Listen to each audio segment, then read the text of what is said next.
खुदावंद के जिंदा कलाम में से देखेंगे मैथ्यू चैप्टर 25 वर्स 31 टू 35। मत्ती की मार्फत लिखी गई खुदावंद यीशु मसीह की अंजील, उसका 25वां बाब और उसकी 31वीं आयत से लेकर 35वीं आयत तक। जब इब्ने आदम अपने जलाल में आएगा और सब फरिश्ते उसके साथ आएंगे, तब वो अपने जलाल के तख्त पर बैठेगा और सब कौमें उसके सामने जमा की जाएंगी, और वो एक को दूसरे से जुदा करेगा, जैसे चरवाहा भेड़ों को बकरियों से जुदा करता है, और भेड़ों को अपने दाहिने और बकरियों को बाएं खड़ा करेगा। उस वक्त बादशाह अपनी दाहिनी तरफ वालों से कहेगा, आओ मेरे बाप के मुबारक लोगो, जो बादशाही बनाए आलम से तुम्हारे लिए तैयार की गई है, उसे मेरास में लो। क्योंकि मैं भूखा था, तुमने मुझे खाना खिलाया, मैं प्यासा था, तुमने मुझे पानी पिलाया, मैं परदेसी था, तुमने मुझे अपने घर में उतारा। आमीन आमीन आमीन। खुदावंद के जिंदा कलाम के पढ़े और सुने जाने पर खुदावंद की बरकत हो। आमीन। खुदावंद का शुक्र हो।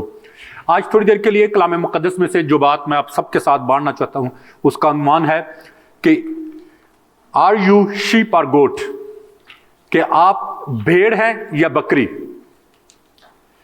जैसा कि आप सबको मालूम है, पिछले तकरीबन 6-7 हफ्तों से हमने साम 23 को स्टडी किया था वर्स बाय वर्स, और हमने एक चरवाहे के बारे में और भेड़ के बारे में काफ़ी कुछ सीखा।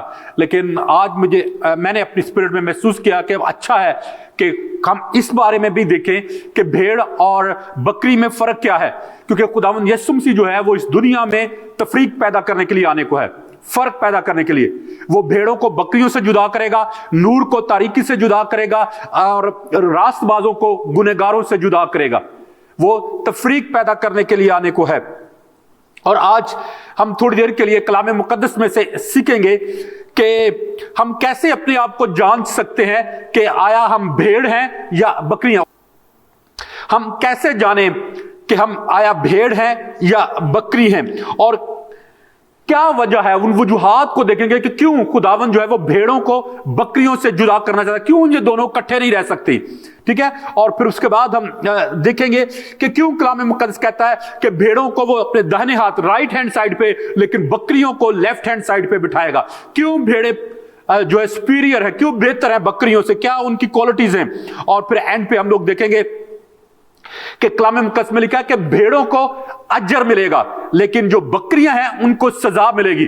तो हम देखेंगे किन क्वालिटीज की वजह से ये चीजें जो हैं वो हमारी जिंदगियों में आ सकती हैं या आती हैं। ओके, जैसा कि आप सबको मालूम है कि मैं हमेशा सवाल पूछता हूं, और जैसा कि आप सबको सब जानते हैं कि भेड़ें और बकरियां अलग अलग है, इनको बड़ी आसानी के साथ पहचाना जा सकता है क्योंकि इन दोनों का डीएनए कंप्लीटली डिफरेंट है। ठीक है। तो सवाल यह है कि क्यों इन्हें अलग अलग रखने की जरूरत है, क्यों इन्हें अलग करने की जरूरत है जी? इनकी आदात फर्क है जी भाई।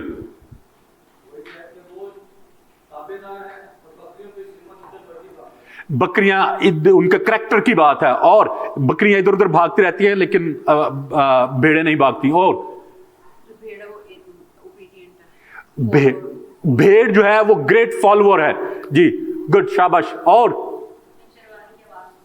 भेड़ें जो है वो चरवाहे की आवाज सुनती है, ये भी उनकी एक क्वालिटी है, इसके बारे में आगे चलकर हम देखेंगे। Good, well done. लेकिन क्यों, क्या वजूहात है कि इन्हें अलग अलग रखने की जरूरत है? कोई एक वजह?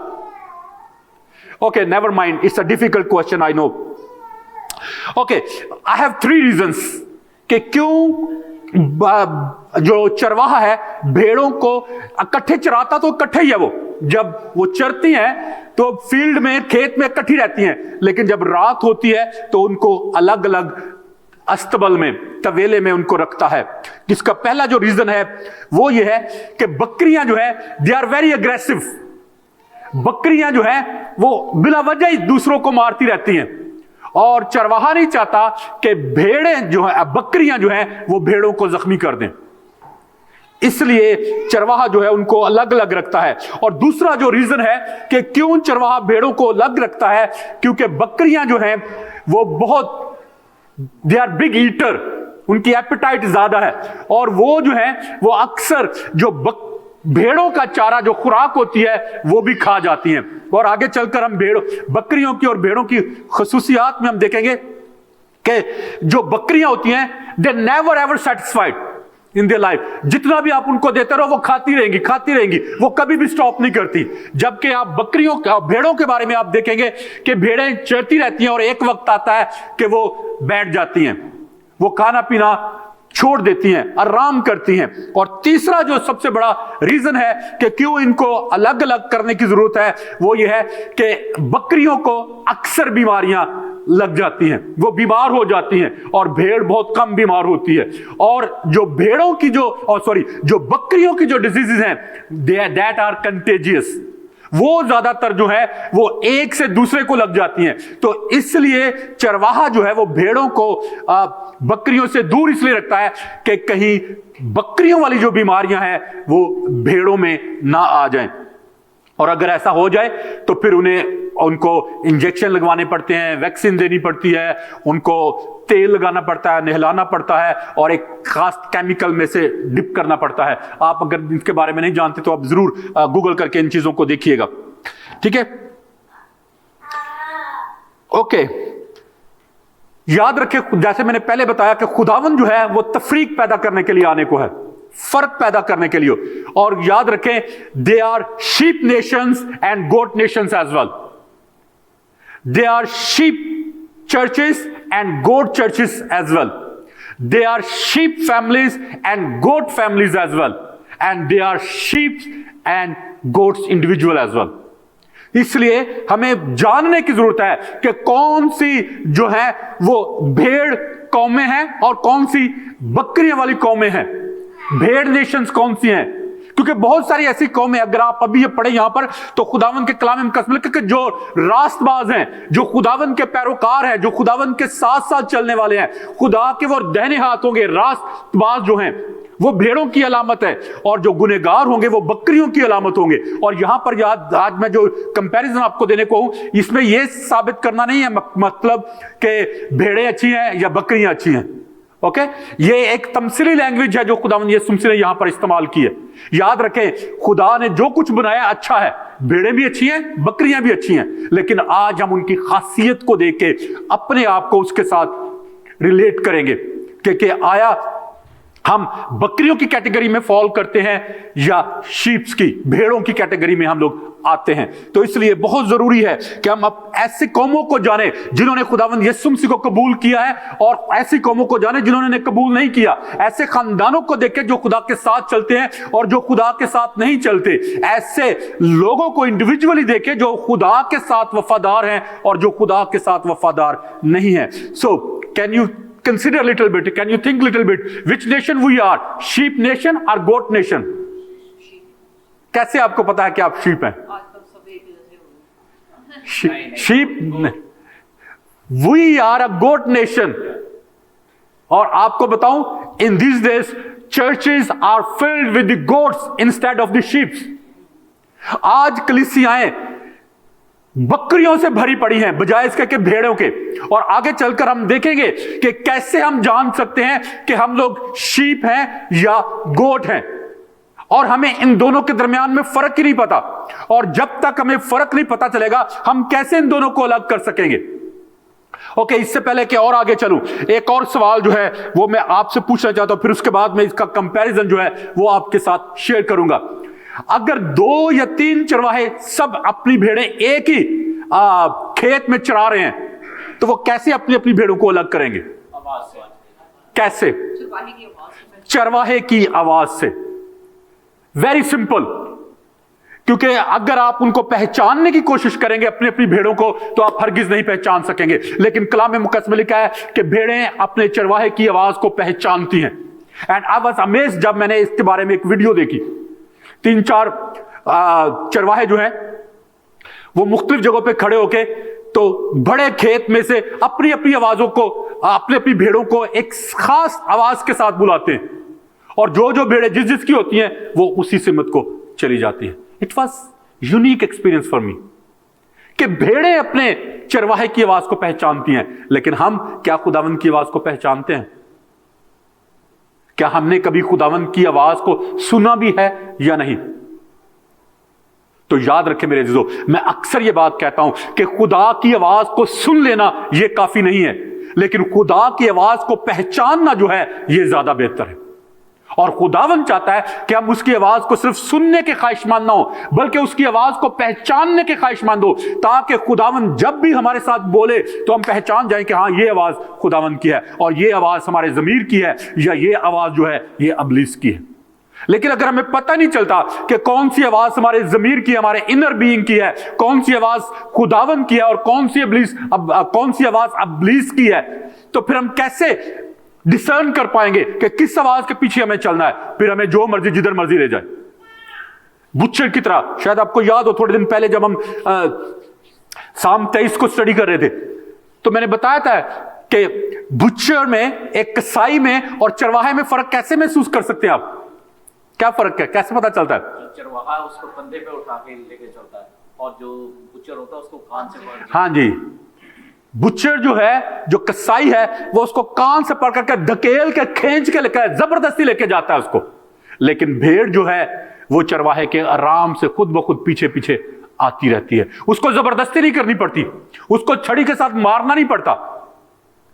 तो याद रखें मेरे दोस्तों, अगर हम खुदावन की भेड़े हैं तो फिर जरूर है कि हमें खुदावन की आवाज पहचानना आती हो, हमें खुदावन की आवाज का पता हो कि कौन सी खुदावन की आवाज है और कौन सी हमारी अपनी आवाज है।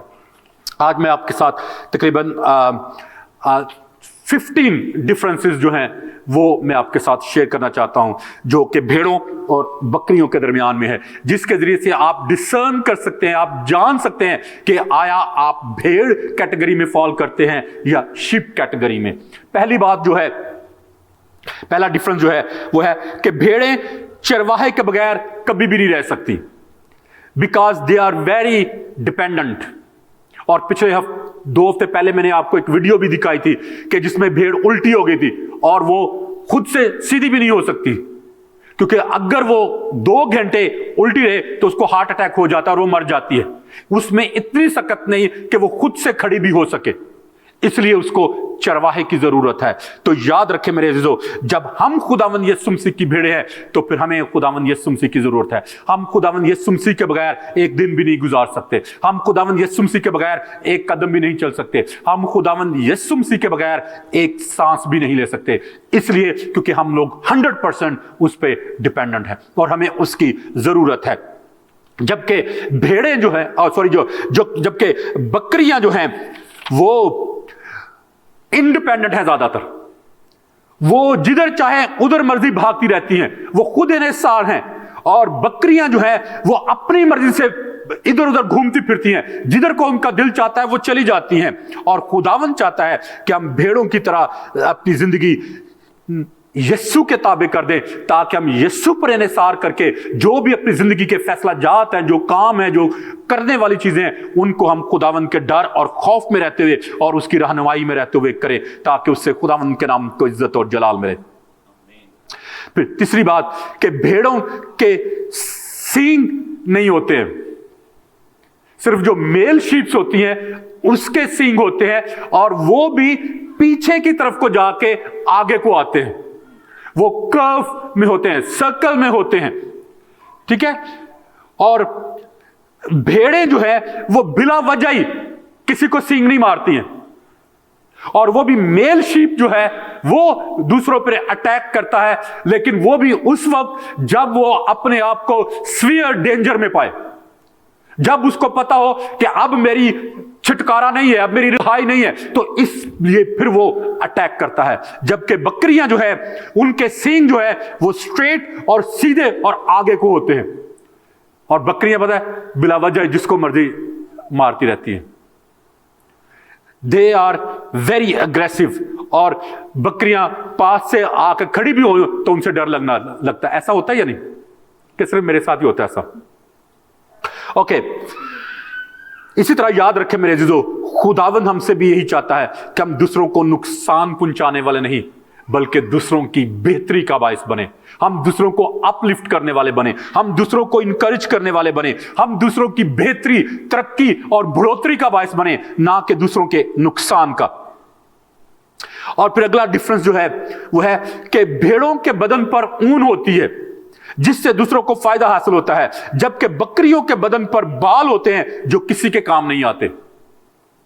अगर आप मसीह की भेड़ हैं तो फिर खुदावंद आपकी जिंदगी से दूसरों की बेहतरी चाहता है, तरक्की चाहता है। लेकिन अगर आप बकरियां हैं तो आपकी जिंदगी से किसी को कोई फायदा नहीं पहुंचेगा। और आज जैसे मैंने पहले बताया, चर्चेस जो हैं वो भेड़ों की बजाय बकरियों से भरे पड़े हैं। हर कोई इंडिविजुअल जिंदगी गुजार रहा है, हर कोई अपनी मनमानी कर रहा है और हर बंदा जिसका जो दिल करता है वो वही करता है। आज लोग जो हैं वो भेड़ चाल चलने की बजाय बकरियों की चाल चलते हैं, और बकरियां जो हैं वो इंडिपेंडेंटली खेत में जाती हैं, जिधर भी जाती हैं, वो जिधर मर्जी भागती हैं, वो इंडिपेंडेंटली अपने आप को, अपने कॉन्फिडेंस में रहती हैं। तो आज मेरे अजीजों, हमें खुदावंद के ऊपर इन्हिसार करने, भरोसा करने और तवक्कल करने की जरूरत है, ताकि हमारी जिंदगियां, हमारे खानदान, हमारी कलीसिया, हमारा माशरा और हमारा मुल्क जहां पर हम रहते हैं, उससे खुदावंद के नाम को इज्जत और जलाल मिले। भेड़ें चरागाह में जाकर खाती हैं और ज्यादातर सर को झुकाकर नीचे को खाती हैं, जबकि बकरियां जो हैं वो अपना सर ऊंचा रखती हैं और दरख्तों की डालियां, पत्ते और हर चीज को नोच के वो खा जाती हैं। इवन कि अगर आप उसको गार्बेज के पास लेकर जाएं बकरियों को, तो वहां पे भी वो मुंह मारना शुरू कर देती है, वहां से भी वो कुछ ना कुछ अपने खाने के लिए निकाल लेती है। और अक्सर आपने देखा होगा कि अक्सर बकरियां जो हैं वो प्लास्टिक के जो शॉपर्स होते हैं वो भी खा जाती हैं। कभी देखा या नहीं? यकीनी तौर पे आपके तजर्बे में बात आई होगी। लेकिन भेड़ें जो हैं वो ऐसा नहीं करती हैं। भेड़ें जो है वो सिर्फ और सिर्फ चरागाह पर जो घास है उसी पर इन्हिसार करती हैं। भेड़ें जो हैं वो आजिज़ी, और जब वो सर को नीचे झुकाकर चलती हैं और खाती हैं तो ये उनकी आजिज़ी और इनकिसारी को जाहिर करता है। जबकि बकरियां जो हैं वो गुरूर, घमंड, तकब्बर और अना की मालिक समझी जाती हैं। वो अपनी मन मर्जी करती हैं, और कहते हैं मनमोजी होना। बकरियां जो वो अपनी मनमोजी होती हैं, वो जो सोचती हैं, जो देखती है, जो करना चाहती हैं, वो वही करती हैं। अगला डिफरेंस जो है वो है, जब भेड़ें चलती हैं तो वो अपनी दुम को नीचे को रखती हैं। आई डोंट नो कि कभी आपने देखा है या नहीं, उनकी दुम जो है वो नीचे की तरफ रहती है, जो कि मासूमियत और सादगी को जाहिर करती है। जबकि बकरियों की दुम जो है वो या तो हवा में या फिर वो इधर उधर घुमाती हुई चलती हैं, जो कि चालाकी, मक्कारी और छेड़छाड़ को जाहिर करती हैं। तो मेरे अजीजों, खुदावंद हमसे भी यही चाहता है कि हम भेड़ों की तरह अपने काम से काम रखें, जबकि बकरियां जो हैं अपने कामों को छोड़कर दूसरों के कामों में मुदाखलत करना शुरू कर देती हैं। और जरा अपने आप को देखें कि आज आप भेड़ हैं या बकरी हैं। आपकी वजह से दूसरों की बेहतरी होती है, दूसरों के काम अच्छे होते हैं या उनके काम बिगड़ जाते हैं। आप दूसरों के काम में मुदाखलत करते हैं, वैसे टांग अड़ाना शुरू कर देते हैं, या आप अपने आप को दूसरों के मामलात से दूर रखते हैं। आप अपने काम में दूसरों की बेहतरी चाहते हैं कि आपकी वजह से दूसरों की बेहतरी हो, या आप चाहते हैं कि आपकी वजह से दूसरों के काम भी खराब हो जाएं। अपने आप को आज जांचने और परखने की जरूरत है कि आया हम शीप हैं या गोट हैं। हमेशा भेड़ें जो हैं वो इकट्ठी रहती हैं, जबकि बकरियां जो हैं वो अलग थलग रहती हैं। और आप जब कलीसिया में हैं तो आप कलीसिया में इत्तेहाद में, यूनिटी में, एक दिल, एक ख्याल, एक सोच में अपनी जिंदगी बसर करते हैं, या आप कलीसिया के बातों से अलग थलग ही रहते हैं। आप हर काम में उल्ट जाने की कोशिश करते हैं। मेरे अजीजों, अगर ऐसा है तो फिर हमें अपने आप को जांचने की जरूरत है कि हम किस कैटेगरी में फॉल करते हैं, भेड़ों की कैटेगरी में या बकरियों की कैटेगरी में। भेड़ें एक दूसरे के पीछे चलती हैं, जैसे अभी आपने बताया कि दे आर ग्रेट फॉलोअर्स। भेड़ें जो है वो हमेशा आगे वाली भेड़ को देखकर उसकी पैरवी करती हैं और उसके नक्शे कदम पर चलती हैं, जबकि बकरियां ऐसा नहीं करती। और शायद आपने ये न्यूज जो है वो सुनी हो, काफी अर्सा पहले ऑस्ट्रेलिया में एक आदमी था जिसकी 400 भेड़ें थी, 400 शीप्स, और वो सब की सब जो है वो रिवर में गिर के एक ही दिन में मर गई थी। किसी ने खबर सुनी वो? नहीं तो गूगल करके जरूर देखिएगा। हुआ यह था कि एक भेड़ जो आगे जा रही थी वो हादसाती तौर पर वो दरिया में गिर गई, तो बाकी की जो भेड़ें थी वो भेड़ चाल चलते हुए उसके पीछे पीछे उन्होंने भी जंप कर दिया और 400 की 400 भेड़ें एक ही दिन में डूब के मर गई। ये अच्छी बात है या बुरी बात है? है बुरी बात, लेकिन उनको बताने वाला कोई नहीं था, क्योंकि कलाम मुकद्दस बगैर चरवाहे के भेड़ें जो है वो भटक जाती हैं। अगर वहां पर चरवाहा होता तो वो उनको बचा लेता, अगर चरवाहा वहां पर होता तो वो उनको कभी भी दरिया की तरफ ना जाने देता, उनको डूबने देता। अगर एक दो जा भी रही थी, डूब भी रही थी, तो वो आकर उनके सामने खड़ा होकर बाकी भेड़ों का मुंह रुख बदल देता। इसलिए मैं कहता हूं कि हमेशा कहता हूं कि we need shepherds, we need leaders, we need people, godly people who can lead us. इसलिए मैं कहता हूं कि अगर खादम घड़े में गिरेंगे तो साथ सारी कलीसिया भी घड़े में गिरेगी, अगर पादरी जहन्नम में जाएगा तो साथ सारी की सारी कलीसिया भी जहन्नम में जाएगी। इसलिए सोच समझकर पैरवी करें कि किसके पीछे चलते हैं और किसकी बात मान रहे हैं। हर आदमी जो है वो सच्चाई की राह बताने वाला नहीं होता है। तो भेड़ें जो हैं वो दे आर ग्रेट फॉलोअर्स। तो आज जरा अपनी अपनी जिंदगी के बारे में भी देखें। क्या आप दूसरों की रहनुमाई करते हैं या क्या आप मसीह की रहनुमाई में चलते हैं? भेड़ें, 400 भेड़ें एक ही दिन में, चंद घंटों में सारी की सारी डूब कर मर गई। क्यों? इसलिए कि उनको पता था कि जहां पर पहली वाली भेड़ जा रही है हमने उसके पीछे चढ़ना है, हमने अपना रास्ता नहीं बदलना। तो मेरे अजीजों, क्या आज आप कलीसिया में मुश्किलात, मसाइल, परेशानियों को देखकर चर्च बदल लेते हैं, पादरी बदल लेते हैं, या खुदावन की कलीसिया में रहते हुए अपनी जिम्मेदारी को निभाने की कोशिश करते हैं? आप दूसरों के लिए मावन हैं, हेल्पफुल हैं या नुकसानदेह हैं? आपकी वजह से दूसरों का फायदा होता है या नुकसान होता है? आपकी वजह से कलीसिया तरक्की करती है या तनज़्ज़ुली का शिकार होती है? आप खुदावन की कलीसिया का बेहतरीन अक्स है, रिप्रेजेंटेटिव हैं, या आपको देखकर लोग कहते हैं कि अगर ਇਹੋ ਜਿਹੇ लोग चर्च जाने ने तो सानू चर्च जाने की कोई लोड़ नहीं। याद रखें मेरे अजीजों, आपकी तरक्की दूसरों की तरक्की बन सकती है, आपकी तनज़्ज़ुली दूसरों की तनज़्ज़ुली बन सकती है, आपकी ठोकर दूसरों के लिए बाइस ठोकर बन सकती है, आपकी बढ़ोतरी दूसरों के लिए बढ़ोतरी और गिरावट दोनों का सबब बन सकती है। इसलिए आप अपने आप को देखें कि आप किस कैटेगरी में फॉल करते हैं। आप भेड़ों की तरह जिंदगी बसर करते हैं या बकरियों की तरह? अगर आप भेड़ों की तरह हैं तो आप खुदावन के मुबारक लोग हैं और खुदा आपको अपनी दाहिनी तरफ बिठाएगा। लेकिन अगर आप बकरियां हैं तो खुदा आपको अपने लेफ्ट हैंड पर बिठाएगा और कहेगा क्या मलौनो, मेरे सामने से दूर चले जाओ, क्योंकि मेरी कभी तुमसे वाकफियत ही नहीं। अगली बात, भेड़ जब तन्हा होती है या खो जाती है तो वो शोर करती है। वो चरवाहे को या दूसरी भेड़ों की अटेंशन हासिल करने के लिए मैं पुकारती है, वो शोर करती है ताकि किसी तरह दूसरी भेड़ों को पता चल जाए या चरवाहे को पता चल जाए कि मैं कहां हूं। जबकि बकरियां जो हैं वो अपनी मनमानी करती हैं और जहां चाहती हैं वो चली जाती हैं और उन्हें वापसी की कोई फिक्र नहीं होती। जबकि भेड़ों को वापस आने के लिए एक ग्रेट स्ट्रगल करनी पड़ती है, वो रास्ते को नहीं पहचान पाती, इसलिए उन्हें चरवाहे की जरूरत है। तो मेरे अजीजों, आज जरा अपने आप को अपने दिलों में झांक कर देखें, क्या आप एक चरवाहे जो यीशु मसीह है उसके पीछे चल रहे हैं या अपनी मनमानी कर रहे हैं? आप अपनी राहों पर चलते हैं या खुदावन के साथ साथ चलते हैं? फिर अगला डिफरेंस जो है वो है, भेड़ों के सींग पीछे की तरफ मुड़े होते हैं जबकि बकरियों के सींग सीधे और लंबे होते हैं। ये मैंने पहले भी बताया। पता है भेड़ों के सींग कर्व क्यों होते हैं, मुड़े हुए क्यों होते हैं? हाँ जी, किसी को नुकसान ना पहुंचे, ताकि उनकी वजह से किसी को नुकसान ना पहुंचे, उनकी वजह से किसी को नुकसान ना पहुंचे। लेकिन आज जरा सोचें कि हम जब खुदावंद यीशु मसीह की भेड़ें हैं, जब हम खुदावंद यीशु मसीह के लोग हैं, तो क्या हमारी वजह से दूसरों को फायदा पहुंचता है या नुकसान पहुंचता है?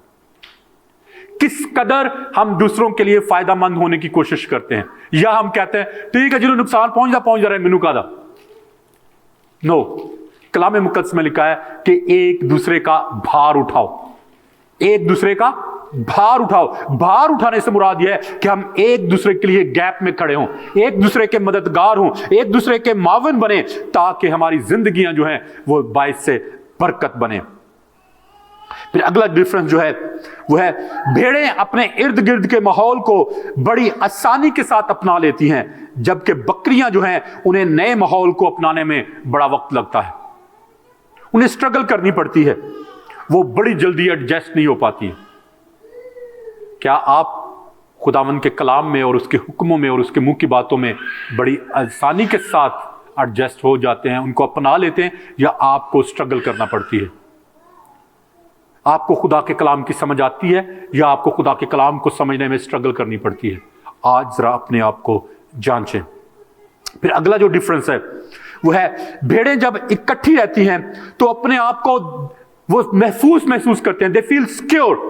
जबकि जब तन्हा होती हैं तो वो डरती और घबराती हैं। जबकि बकरियां जो हैं वो अपनी अपनी राह पर चलना और तन्हा रहना पसंद करती हैं, क्योंकि उन्हें कहा जाता है कि बकरियां जो हैं वो मनमोजी होती हैं, उनका जो मन करे वो करती हैं। तो आज मेरे अज़ीज़ों, हमें अपने अपने गिरेबान में झांक कर देखने की जरूरत है, क्या आया हम खुदा के कलाम के मुताबिक जिंदगी बसर करते हैं, या हमारा जो दिल करता है हम वही करते हैं और कहते हैं अच्छा एनू तो आज वेख लाना, फिर बाद खुदा भी वेख लांगा। आज हमें अपने आप को परखने की जरूरत है, अपने आप को जांचने की जरूरत है कि हम किस जगह पर खड़े हैं, हम भेड़ों की मानिद हैं या बकरियों की मानिद। फिर अगला जो डिफरेंस है वो है, भेड़ें दरख्तों पर भी, भेड़ें जो हैं वो दरख्तों पर नहीं चढ़ सकती, मगर बकरियां जो हैं वो दरख्तों पर भी चढ़ जाती है। कभी किसी ने कोई बकरी दरख्त पर चढ़ी हुई देखी है? अगर नहीं देखी तो जरूर आज गूगल करके देखिएगा, बहुत सारी आपको मिलेंगी। बकरियां जो हैं वो पहाड़ियों के ऊपर चढ़ जाती है और जो थोड़ी थोड़ी जो जगह होती है वहां पर भी अपने पांव फंसाकर वो चट्टानों के ऊपर खड़ी होने की काबिलियत रखती हैं, जबकि भेड़ें ऐसी नहीं हैं। भेड़ों को अगर एक अमूदी चट्टान पर आप खड़ा करेंगे वो वहां से गिर जाएंगे। बकरी को और भेड़ को आप किसी दरख्त के ऊपर चढ़ा दें वो वहां से गिर के हलाक हो जाएगी। बकरियां जो है वो घास, पत्ते और हर चीज को वो खा जाती हैं, जबकि भेड़ें जो हैं वो सिर्फ और सिर्फ घास पर कनायत करती हैं। मुराद यह है कि अगर आप खुदावंद यीशु मसीह की भेड़ें हैं तो आप किसी एक चर्च, कलीसिया या खादम के साथ रहते हैं या हर बंदे के पीछे पीछे चलते हैं। लेकिन अगर आप बकरियां हैं तो फिर आज आप यहां कल वहां, आज इस चर्च में कल दूसरे चर्च में, आज इस पादरी के पीछे कल दूसरे पादरी के पीछे। तो याद रखें मेरे अज़ीज़ों, ऐसी चीजें जो हैं वो हमारी तरक्की, हमारी बढ़ोतरी और हमारे खुदावंद के साथ चलने में रुकावट का बायस बन सकती हैं। फिर अगला डिफरेंस जो है वह है, भेड़ें चरवाहे की आवाज को सुनती और पहचानती हैं और सिर्फ उसी की पैरवी करती हैं, जैसा कि आपने भी शुरू में मुझे बताया।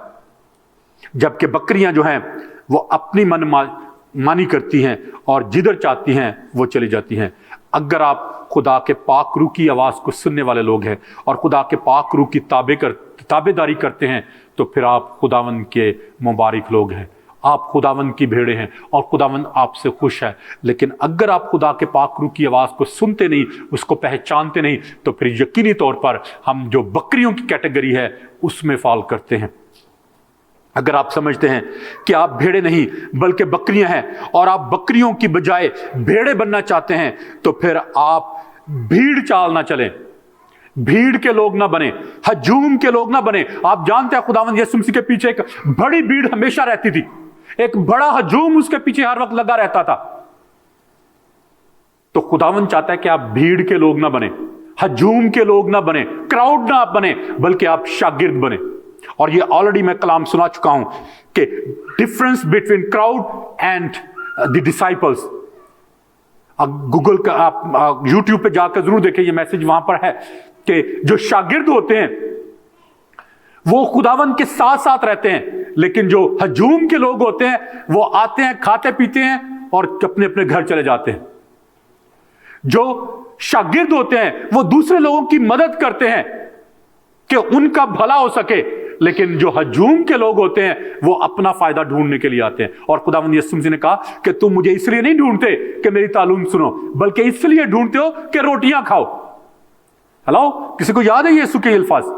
यीशु ने कहा था कि नहीं कहा था? और आज भी हम इंसान जो हैं हम रोटियां ढूंढते रहते हैं। हाँ, कहीं पे भी लोगों को इकट्ठा करना है, देख बका लो, हाँ, या खाने पीने का कोई अरेंज कर दो और उनको कहो कि बाद में रिफ्रेशमेंट खाना होगा, तो एवरीबॉडी विल कम। हेलो, कोई है यहां पर कि सारे सो गए? ओके, रोटियां लाइन चले गए। ओके, रोटी जब मिले तो मेरे लिए भी ले आइएगा। हाँ जी, रोटी का सोच रहे हैं। Okay, good, that's good. अच्छा है कि रोटी की भी फिक्र हो।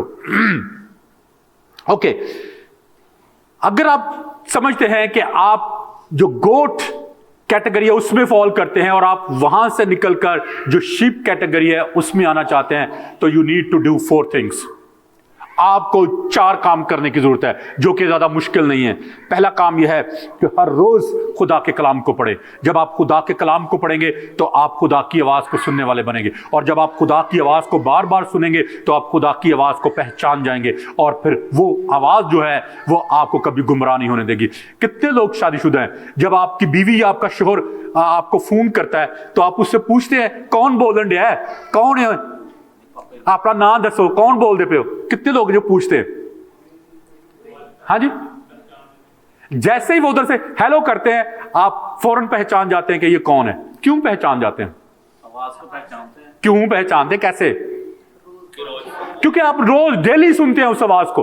वो आवाज जो है वो आपके लिए अनजान नहीं है, वो आवाज आपकी जानी पहचानी है, जिसको आप बार बार सुन के आप पहचान गए हैं। इसी तरह जब आप खुदावंद की आवाज को बार बार सुनेंगे तो आप खुदावंद की आवाज को पहचानना सीख जाएंगे। It's not too difficult. इसलिए आपको रोज बरोज खुदा के कलाम को पढ़ने की जरूरत है। और दूसरी बात कि अगर आप चाहते हैं कि आप गोट कैटेगरी से निकलकर शीप कैटेगरी में आ जाए, तो फिर खुदा के साथ बिला नागा हर रोज दुआ करें, दुआ में वक्त गुजारे, क्योंकि दुआ जो है वो आपको मसीह के हम शक्ल बनने में मदद करेगी।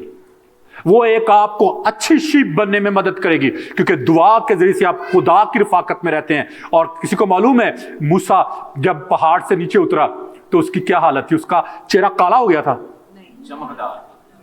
चमकदार हो गया था, उसका चेहरा नूरानी हो गया था।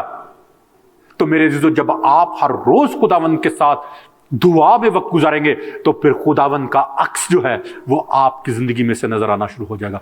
फिर आप खुदावंद की हकीकी जो अच्छी भेड़े हैं उनमें शामिल होंगे। और फिर तीसरी बात कि हमेशा किसी ना किसी मजबूत और रूहानी कलीसिया के साथ जुड़े रहें, क्योंकि जब आप कलीसिया में होंगे तो आप निजात के हकदार होंगे। क्योंकि खुदावंद किसी इंडिविजुअल शख्स को लेने के लिए नहीं आने वाला, किसी तंजीम को, किसी ऑर्गेनाइजेशन को लेने के लिए नहीं आने वाला, बल्कि वो अपनी दुल्हन को लेने के लिए आने वाला है। और किसी को मालूम है खुदावंद की दुल्हन कौन है? कलीसिया।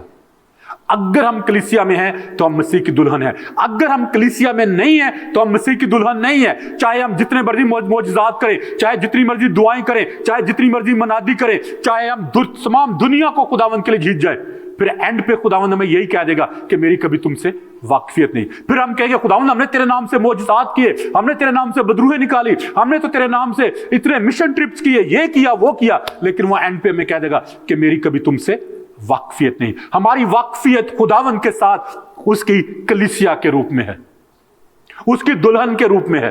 अगर हम उसकी दुल्हन हैं तो हम हवा में उड़कर उसका इस्तकबाल करेंगे, वरना हम यहीं रह जाएंगे। और फिर चौथी बात कि अगर आप चाहते हैं कि आप शीप कैटेगरी से निकलकर गोट कैटेगरी में गोट कैटेगरी से निकलकर शीप कैटेगरी में आ जाए, तो फिर ईमानदारों के साथ बिलानागा रफाकत रखें। क्योंकि जब आप ईमानदारों के साथ रहेंगे तो कहते हैं आयरन शार्पन्स द आयरन, फिर आप एक दूसरे से जोर पाएंगे, फिर आप एक दूसरे से हिम्मत पाएंगे, एक दूसरे से आप जोर पाएंगे, और एक दूसरे के आप तरक्की, बढ़ोतरी और खुशहाली का बायस बनेंगे। आइए हम सब अपने सर को झुकाएं और दुआ करें। हालेलुया। खुदावंद कायनात के बादशाह, मैं तेरी शुक्रगुजारी करता हूं कि तू वादों का सच्चा खुदा है। और तेरे तमाम वादे हाँ के साथ हैं। मैं तेरी शुक्रगुजारी करता हूँ बाप तेरे जिंदा पाक कलाम के लिए, जो हमारे कदमों के लिए चिराग और हमारी राह के लिए रोशनी है। खुदावंद मैं तेरी शुक्रगुजारी करता हूँ कि तूने मुझे अपने कलाम में से दिया और मैंने तेरे कलाम को देनादारी और वफादारी के साथ तेरे लोगों तक पहुँचा दिया। खुदावंद अब मैं इस तेरे पाक कलाम को खुदा बाप, खुदा बेटे और खुदा रूहुल कुद्स के नाम से इन जिंदगियों में और इन खानदानों में सील करता हूँ, ताकि खुदावंद इब्लीस कभी भी इस कलाम को इन जिंदगियों में से चुरा ना पाए, बल्कि ये कलाम इन जिंदगियों